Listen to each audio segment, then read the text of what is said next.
Hello and welcome back to the Real Estate Regroup Show. I am your host, LJ Walker. This past weekend, besides Labor Day, it was also Michael Jackson's birthday.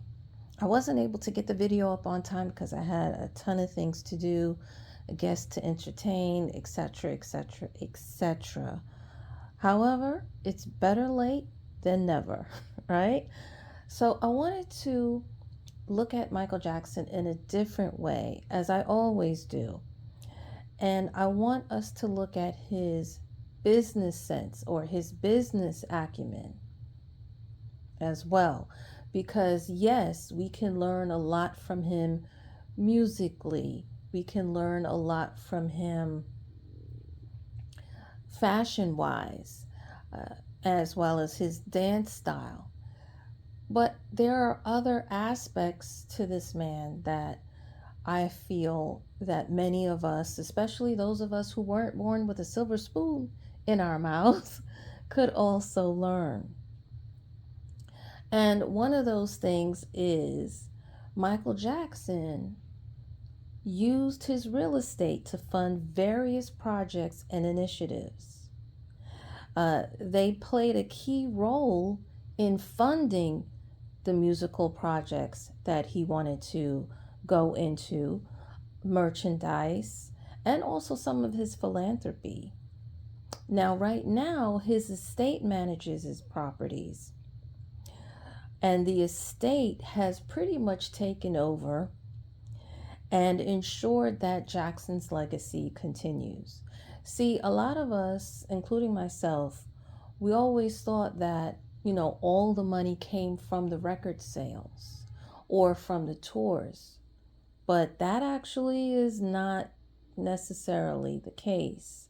Some of the money came from him pulling equity out of the property that he owned.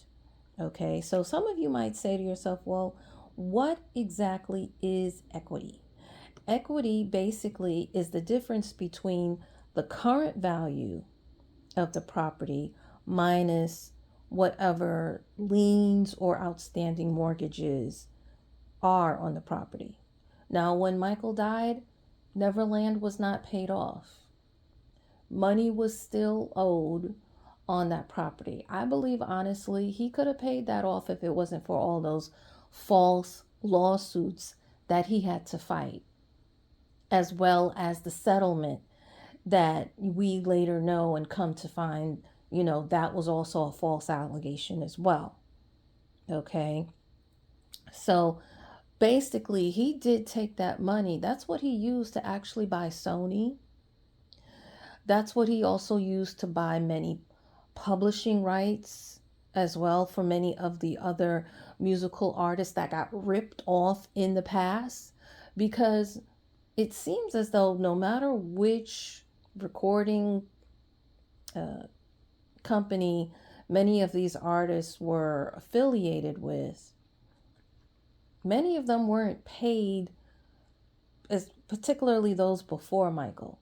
They weren't really necessarily paid the amount that they were worth. They definitely weren't paid the amount of money that they actually earned either. So I think he is really like one of the first artists that flipped that and changed it around.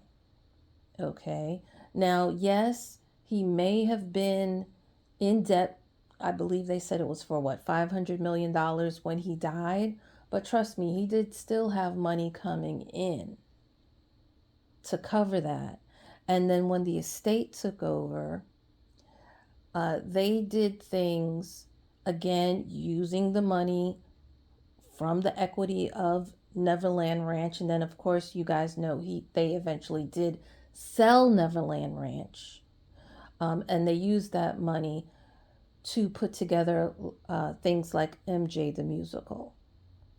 Okay. And let's not forget, Michael Jackson had more property that he owned. Neverland Ranch was not the only one.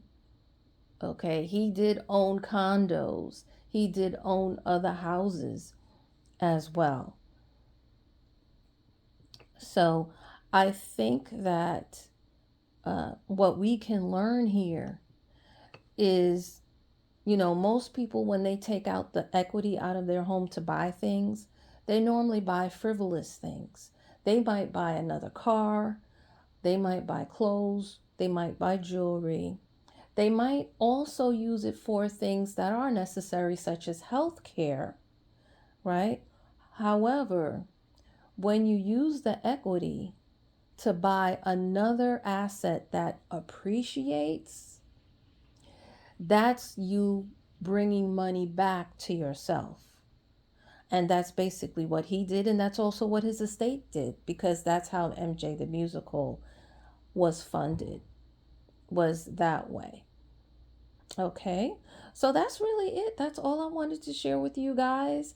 Particularly those of you who are Michael Jackson fans, who I know you be waiting forever for me to come up with something to give you more. But, I just give you guys what hits me, what I'm inspired to.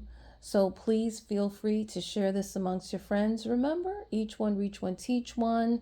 Let's not just admire the man and, glorify him and what have you. Let's actually learn from him, and apply some of the things to our own lives.